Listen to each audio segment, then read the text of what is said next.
جب میت کو خبر میں رکھا جاتا ہے تو اس پہ کیا بیتتی ہے. ایک اچھا آرٹیکل تھا, مضمون بڑا جامع بھی تھا.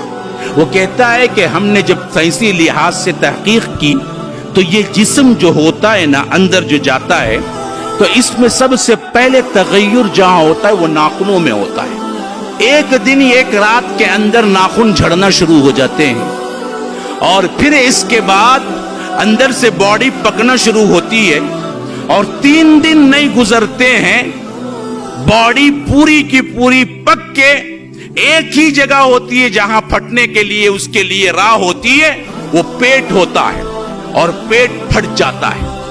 3 دن بھی نہیں ہوتے گزرتے, پیٹ اس کا پھٹ جاتا ہے, اور پیٹ پھٹتا ہے تو جو غلاظت اور جو بدبو وہاں سے نکلتی ہے نا, اتنی تیز اور زہریلی ہوتی ہے اس بدبو سے کہ اطراف کے جتنے حشرات الارض ہیں, جتنے کیڑے مکوڑے اور زہریلے ہیں, وہ تمام کے تمام اس بدبو کو سونگتے ہی پہچان لیتے ہیں کہ آج نئی دعوت ہے, نیا بکرا آیا ہوا ہے, کھانا ہے ہمیں.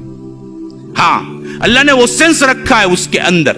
جب پیٹ پھٹتا ہے نا, وہ پیٹ پھٹنے سے جو زہریلی گیس نکلتی ہے اور وہ غلاظت نکلتی ہے, تو وہ تیز دار جو بدبو ہوتی ہے, وہ بدبو زمین کے اندر پھیلتی ہے خبر میں.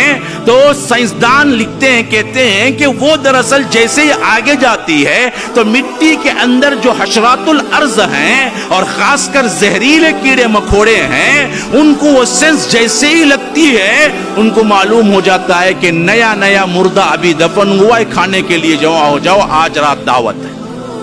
تو وہ پورے کے پورے جمع ہو جاتے ہیں. پھر اس کے بعد وہ ایسے کھاتے ہیں انسان کے جسم کو, ہڈیاں باقی رہ جاتی ہیں, اور یہ ہڈیاں بھی پھر چند دن کے بعد چٹکنے لگتی ہیں, الگ الگ جوڑ الگ ہونے لگتے ہیں. ایک ایک ہڈی ایک ایک جوڑ الگ کر دیتی ہے, اور کچھ عرصہ نہیں گزرتا اس کا کوئی نام و نشان نہیں رہتا ہے. یہ حالت ہو کر رہنے والی ہے ہر کسی کی. تمہارے جسم کو تم نے آرائش و زیبائش کے لیے اللہ سے ناراضگی اختیار کر لی, حرام کاری اختیار کر لی. ہاں, جو روز روز اللہ کے رسول کی سنت کو گٹر کے نالیوں میں بہاتے ہوئے نہیں ڈرتے, شیونگ اٹھتے ہی شیونگ کرتا بدبخت. اللہ کے رسول کو یہ چہرہ دیکھنا تک پسند نہیں تھا.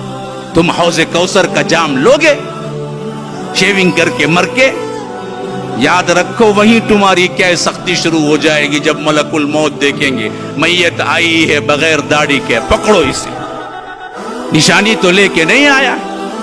ایک ہی تو عمل, ایک ایسا عمل ہے نا جی جو نامہ اعمال میں نہیں تمہارے ساتھ آتا ہے. باقیہ سارے عمل تو نامہ اعمال میں آتے ہیں. ایک عمل وہ ہے جو تمہارے ساتھ آتا ہے, وہ ہے داڑھی. داڑھی لے کے جاؤ گے تو کم از کم کیا ہے, ملائکہ جیسے دیکھیں گے پہچان لیں گے کہ یہ دراصل رسول کا امتی آیا ہے. لیکن ہم نے تو اس کا بھی لحاظ نہیں رکھا. تو یاد رکھیے, پھر یہاں سے جب سوالات کا سلسلہ شروع ہوا تو یاد رکھو جس کا سوال ہو گیا